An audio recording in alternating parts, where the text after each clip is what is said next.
When we think of the modern day richest people, according to Forbes, as of 2024, number one on the list is Bernard Arnold, founder, chairman, and CEO of LVMH, which stands for Louis Vuitton Moet Hennessy. He oversees the empire of 75 fashion house and cosmetics brands, including Louis Vuitton, Sephora, Joelle Tiffany, and wine and spirit company Moet Hennessy. Currently, Bernard Arnold is the richest man, encompassing the world's largest luxury, fashion, and retail company. His net worth is $233 billion. Second on the list is Jeff Bezos, CEO of Amazon, the world's largest e-commerce and cloud computing company with a net worth of $206.5 billion. Third on the list is Elon Musk, CEO of Tesla and SpaceX with net worth of $194.7 billion are today's richest billionaires. Guys, wait, hold on. But imagine someone whose wealth is built on gold, salt, and land far exceeded many names or billionaires you know today. Meet Mansa Musa, a 14th century West African ruler, the richest man who ever lived. Before diving into who Mansa Musa is and his fortunes, let's talk about the greatest kingdom from African history, the Mali Empire. The Mali Empire was one of the strongest and the largest empire in Africa. It was established around the 13th century and lasted until the 17th century. It is estimated to have had 40 to 50 million people.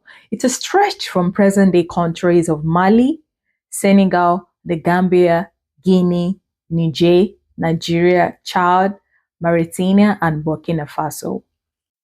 So people ask, who established this great Mali Empire? So the answer is King Sunita Keita, known as the Lion King. In the 13th century, he united several small kingdoms to form the Mali Empire. King Sunita was a skillful warrior, hunter, and a great military strategist. Ancient Mali was rich in natural resources such as gold, salt, and ivory. Gold was mined in two rivers, the Senegal River and the Niger River. Salt was mined in the Sahara Desert, while ivory came from elephants. The Mali Empire location was strategic because it was in the middle of a trade center or a trade route, meaning they were able to easily trade with other kingdoms, such as the Arab and also in the North Africa. Under the rule of King Sunita Keita, the kingdom expanded and grew. Mansa Musa, the Sultan of the Mali Empire. So who is Mansa Musa? First, we have to understand the meaning of Mansa. In Madinka, Mansa means Sultan or Emperor. Mansa Keita was born around 1280 AD. He was born into a family of rulers and came into power in 1312 AD. So how did Mansa Musa inherited the throne as the Sultan of Mali Empire? So Mansa Musa's brother Mansa Abubakari left the throne to go on an extravagant expedition at sea. Abubakari was desperate for the Mali Empire to expand, just like his predecessor and uncle Sunita Keita had already founded the Mali Empire and conquered a great stretch of the Sahara Desert and the Great Forest along the West African coast. Abubakari's ambition was to explore whether the Atlantic Ocean, like the great river Niger that swept through Mali, had another bank or land. So in 1311, he gave up all powers and gold to pursue knowledge and discovery, and he handed the throne over to his brother Mansa Musa and set off an expedition journey across the sea. He traveled with a fleet of about 2,000 ships with thousands of men, women, and slaves, livestock, food, and water. So days, months, and years passed by, he never returned to Mali Kingdom. Mansa Musa became the 9th Sultan of the West African Kingdom. The kingdom was already considered very wealthy by the time he ascended the throne. His kingdom was rich in salt, gold, and land. Historians estimated that the Mali Empire was the largest gold producer in the world, owning more than half the world's total supply. According to the British Museum, he controlled a territory that included the Bambok and the pure gold fields, the Sahara Desert, Southern Fringe, and the upper and middle Niger River. Musa made full use of his empire's strategic locations at the crossroads of these major zones of trade. His wealth continued to skyrocket from mining significant salt and gold deposits, as well as trading elephant ivory.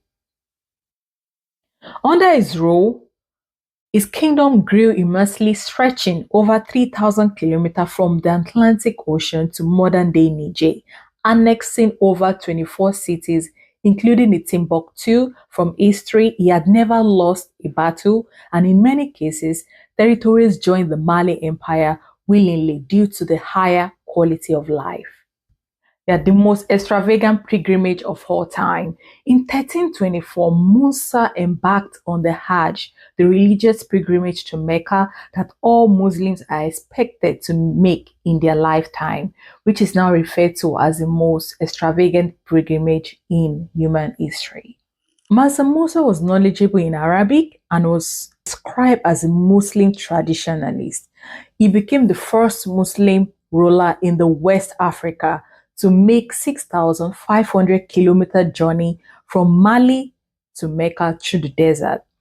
Mansa Musa had a vision to get his name out to the world, and the 6,500-kilometer desert pilgrimage was the perfect opportunity to do so. And also, it makes an opportunity to forge alliances and to advertise his wealth and power through lavish display. Mansa Musa left Mali with about 60,000 men and women, from royal officials to camel drivers and slaves. The travelers were decked in head to toe Persian silk and gold brocade, including the slaves. They also carried along 80 elephants and 100 camels. Each carried pure gold of about 300 pounds of gold. After crossing through the Sahara Desert, he had a stop in Cairo. As you all know, he wanted to lavish and showcase his wealth. So Mansa Musa went and gifted the leader of Egypt gold. Mansa Musa and his team ended up staying in Egypt for 3 months, and during that time, he generously gave Egyptians gold. He continued his journey and gave out gold to other cities such as Medina and Mecca. He ended up giving out all the gold he had carried along with him. The people sang praises about King Musa. His generosity, however, had a negative impact on the economies of several kingdoms. The economic impact of Mansa Musa's generosity. When Mansa Musa gave away his gold, he probably did it with good intentions. He was sharing his wealth with those around him. However, some scholars argue that he intentionally distributed the gold to disrupt other kingdoms' economies, especially Egypt. At that time, Egypt was a leading gold market. This means that people who wanted to buy gold went and bought it from Cairo, Egypt. Therefore, some scholars argue that Mansa Musa distributed the gold deliberately, knowing fully well that it would crumble economies, and also he wanted to promote Mali. To understand Mansa Musa's impact, we first need to know why gold is so valuable. Gold is a type of metal that is used to create coins and jewelries. Gold stands out more than other metals such as silver and copper. Gold is so attractive in color and in brightness. It's durable to the point of virtual indestructibility, high malleable, and usually found in nature in a comparatively pure form. However, people purchase gold as a safe haven asset. So, what happens when a king donates so much gold to everyone in a kingdom? So, the thing is, gold begins to lose its values or its worth. Prices of goods also go up, meaning things become very expensive. When there's so much of something, it loses its value. Also, it affects the prices because it will cost more to produce things. It led to gold recession and prices became inflated.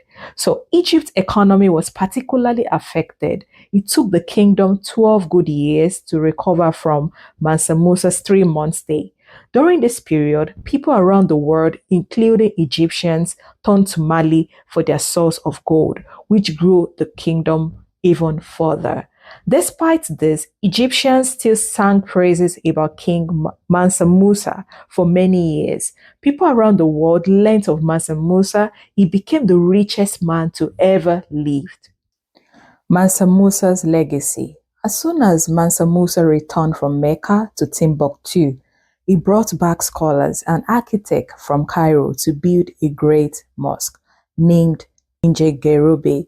Mansa Musa paid 200 kilogram in gold for their effort. Also, he also built universities and library.